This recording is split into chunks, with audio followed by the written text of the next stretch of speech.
c'è qualcuno che sta già parlando di attentati o comunque situazioni di questo genere, stanno circolando dei video da questo punto di vista, e io in linea di massima non mi sento in questa fase di escluderlo, anzi diciamo che è un'ipotesi che sto esplorando io stesso, perché la dinamica del crollo diciamo che potrebbe essere compatibile con un certo tipo di ragionamento. Il crollo del ponte Morandi a Genova potrebbe essere stato provocato, un'ipotesi sconvolgente che l'ingegnere padovano Enzo Siviero non esclude. Siviero non è una persona qualsiasi, c'è chi lo chiama bridgeman, l'uomo del ponte. Nel suo campo è un'autorità. Per 25 anni professore ordinario allo UAV di Venezia e ora rettore dell'Università Telematica e Campus.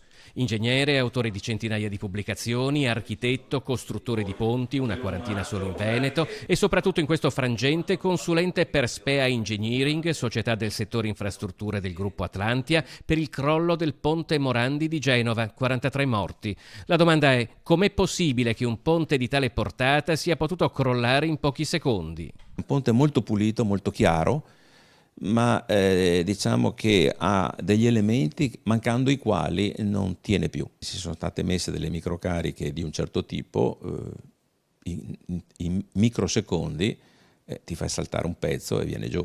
Chi potrebbe aver fatto una cosa del genere, per quale motivo? Ma guardi, il gruppo Autostrade è diventato praticamente il leader mondiale delle concessioni autostradali.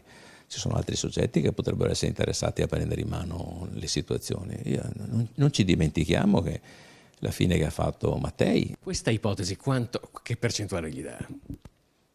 Guardi, io in questo momento sono portato a dare una percentuale superiore al 50%. Diciamo che questa in questo momento è l'ipotesi che tecnicamente potrebbe giustificare le modalità di crollo. Sarà poi naturalmente agli inquirenti valutare se e come, però certamente c'è qualcosa che induce a pensare che ne sia sfuggito.